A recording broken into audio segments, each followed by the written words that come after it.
Hi everyone, welcome to my channel Srinivasa Biology Tutorial. For this section to discuss morphology of flowering plants, continuation part 4. That is androecium. Androecium. Androecium is composed of stamens.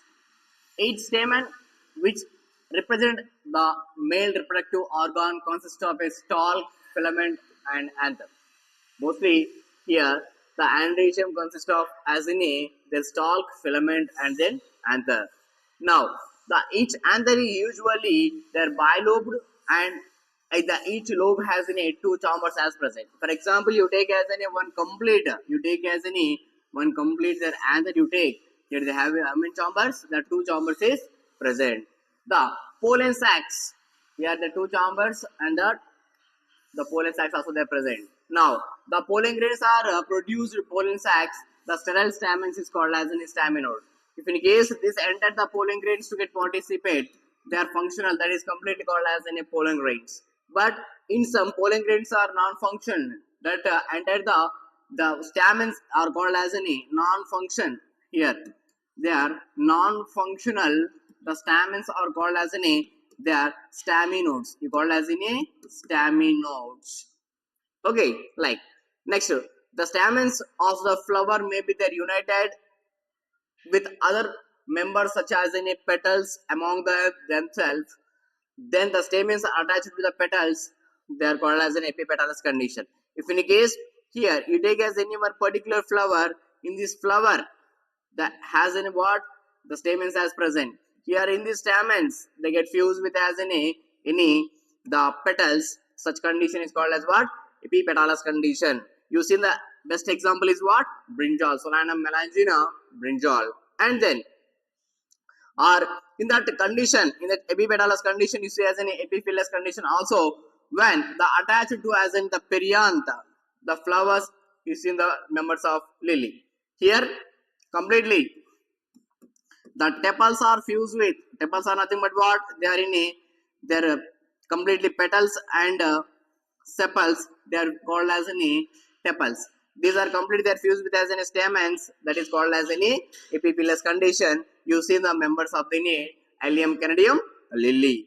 And the stamens, here the stamens or flower that may be either remain free, that condition is called as a polyandrous, or maybe they united in the degree. So some they are completely having as they're united, means bunch of flowers also they are present. The stamens may be they're united into as one bunch, that is in a monodelphous condition. For example, here they having a stamens. The stamens are complete, they have only one bunch is present. That bunch is called as a monodelphous condition. It's called as what? Monodelphous condition. In this monodelphous condition, you see the members of completely in Malvaceae family. You see as in a completely Malvaceae family example, that is in a China rose. Okay, and here the two bunches as present, that is completely called as in a didelphous condition. If in case there have the two bunches will be there present, here it is in a one stamen, and here another the number of stamens are there present here, like it is a completely didelphous condition. It is completely didelphous condition. You notice the members of the Fabaceae, example in pea plants. Okay, and or more than the two bunches as present, that condition is called as a polydelphous condition.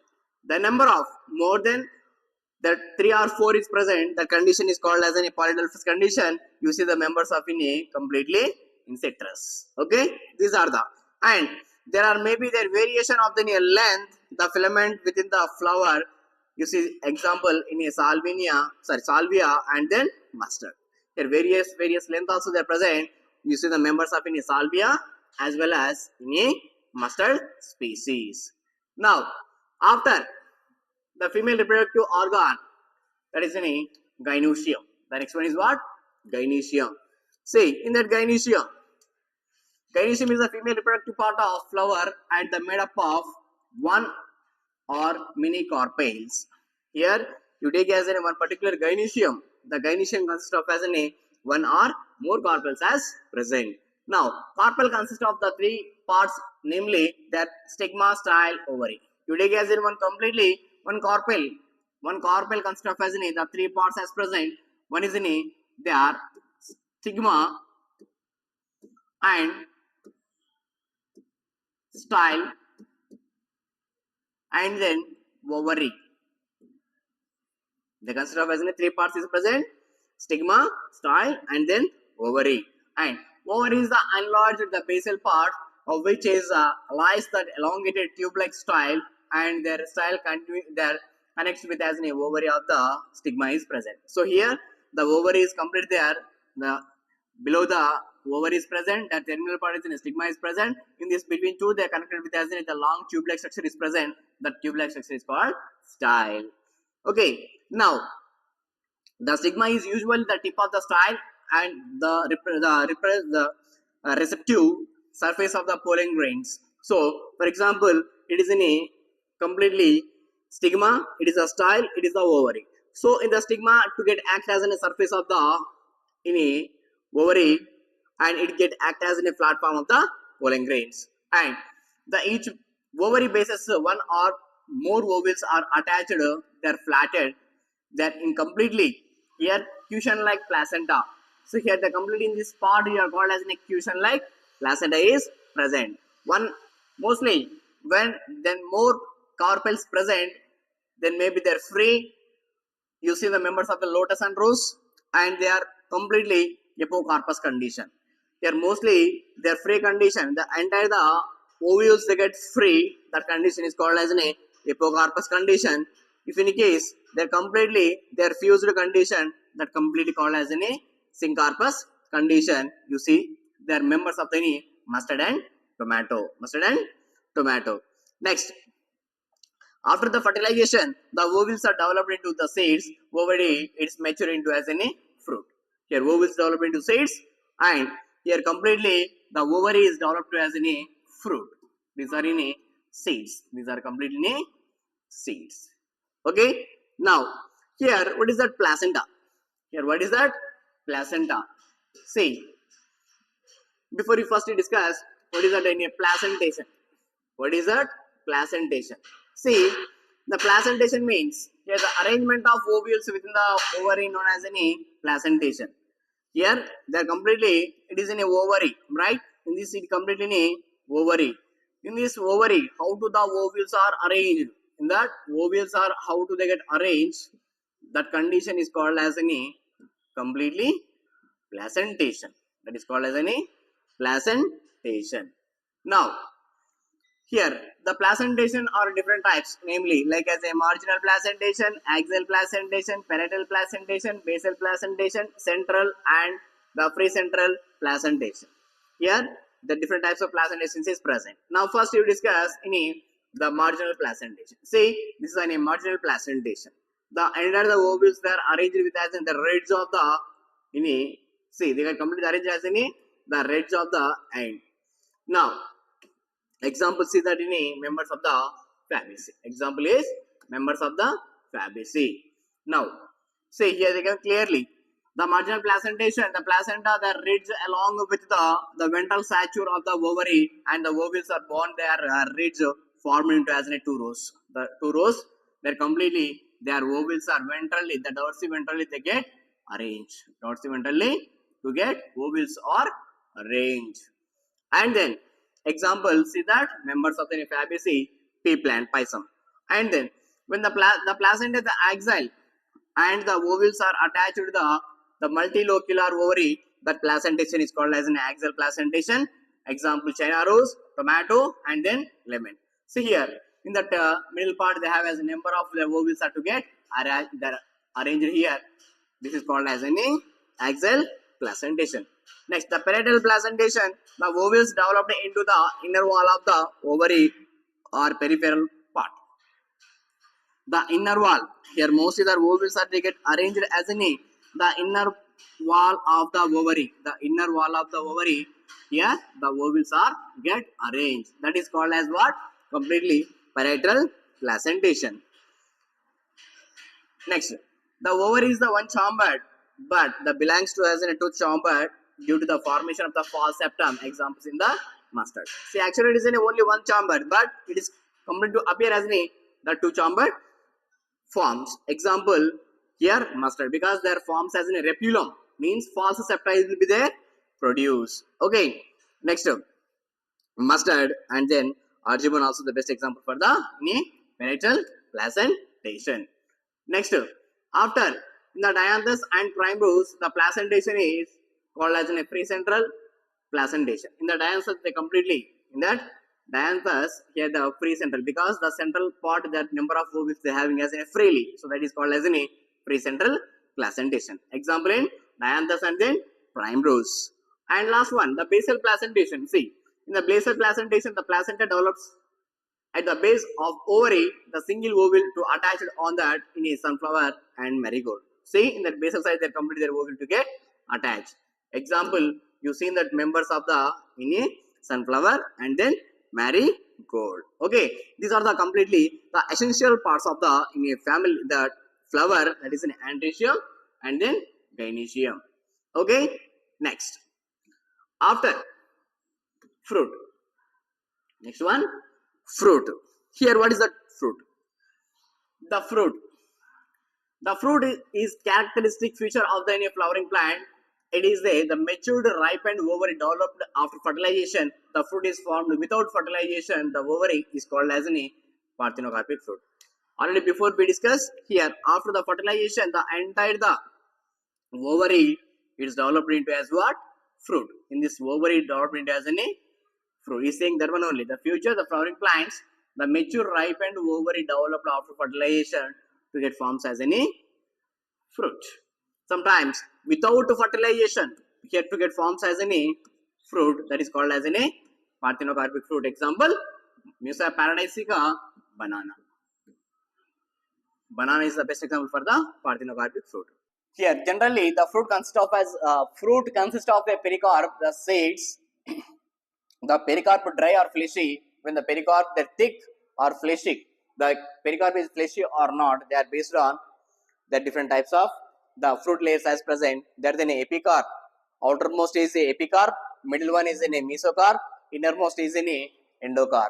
Now, in mango and coconut, it is the fruits all known as a drupes, and they developed from as a monocarpillary superior ovary, and they are one-seeded. Example here in mango, the pericarp is well differentiated. Here, mostly they are well differentiated. Their outer thin is a epicarp, middle fleshy edible part is mesocarp, and inner stony part is called as a completely endocarp. In coconut, which has also drupe, mesocarp is a fibrous. See, it is in a completely given. Okay, outermost layer is called as an epicarp, and they are completely the edible part, that is called as an mesocarp, and in this inside of the seed is called as a completely endocarp. Epicarp, endocarp, and then mesocarp. These are the completely about fruit. Now, what about seeds? What about seeds? The mostly the seed. Next one, the seed. The seeds. The ovules after fertilization that develop into the seeds. After fertilization, in that completely, in that entire the ovules is developed into seeds. It developed into completely seeds. These are complete developed as in seeds. Now, the seeds made up of the seed coat and embryo. For example, you take as in one particular seed, the seed consists of as what ma? The seed consists of as in the seed coat is present, and in this entire the middle part is completely called as an embryo. And here the embryo is made up of radical embryonal axis, and there are one or two cotyledons as present. The one you take as a one particular one seed, they consist of as they are in this part embryonal axis. It is called as what? Embryonal axis, and mostly the radical is present. This is a radical, it is an embryonal axis, or completely there are one or two cotyledons as present. Now, what is the structure of exactly the dicotyledon seed? The structure of dicotyledon seeds. In the dicotyledon seed, the outer covering of the seed is the seed coat. The seed coat has in the two layers as present. Outermost is testa, innermost is stigma.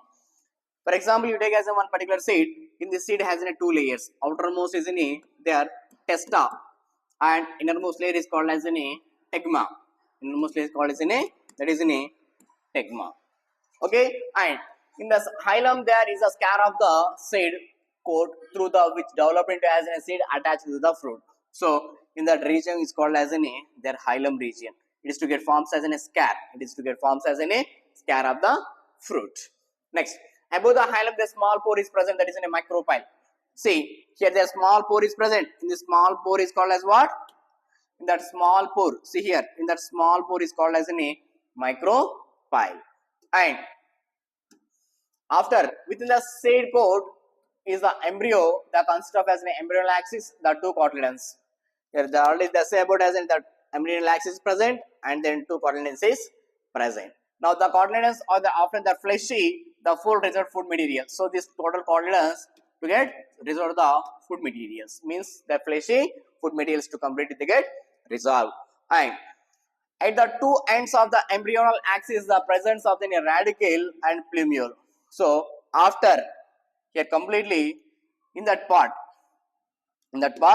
it is to get develops into as a radicle and it is developed to as a plumule. Radicle developed to as a root part, plumule is developed to as a shoot part. Now in some of the seed, the castor, the endosperm, the form result to as a double fertilization. The food complete the storing tissue is called as an endospermic seeds in such plant seen that beans, grams, pea. Here they are completely in some enter the endosperm completely resolved food material to get forms. Examples is the beans, grams and peas. And the endosperm is not persistent in the mature seeds. Such seeds as called as a non-endospermic seeds. See here, most of the castor they having as an endospermic and bean, gram, pea plants are completely non-endospermic seeds because here they are matured seeds but the endosperm is not present. Endosperm is not present. Okay, it is in a completely the dicotyledon seeds. Next, monocotyledon seeds. Here, the structure of monocotyledon seeds, the generally monocotyledon seeds the endospermic, but in some in that orchid seeds is the non-endospermic seed. Only this species, only orchid seeds also only completely non-endospermic. These seeds are in cereals such as in a maize. The seed coat, the members is generally fused with as in a fruit wall. Mostly the fruit wall. For example, you take as in one complete the seed, the fruit wall, they are completely covered with as in a the nutrient layer is present. Next, the endosperm, the bulkily the stored food material. So here completely the food material to get stored. Now the outer covering of the endosperm, the separately the embryo and proteinous layer is present, that is called as an aileron layer. Just before I said yes, the completely one nutrient layer is present. That nutrient layer is called as what?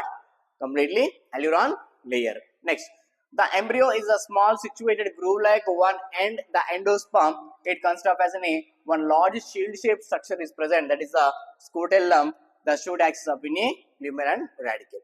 Here they having as an that radicle, here they having as an plumule is present. Here they completely they are covered with as an here they completely they are covered with as a dome shaped structure is present, that is called as an scutellum. That is called as what? Scutellum is present. Now the plumule and radicle the enclose the sheath which is called as an coleoptile and coleorhiza respectively. So it is developed as an coleoptile and then the coleoptile and coleorhiza is present. Okay, these are the in completely about as any fruit and seeds. Okay, remaining to discuss in next class. Thank you for watching.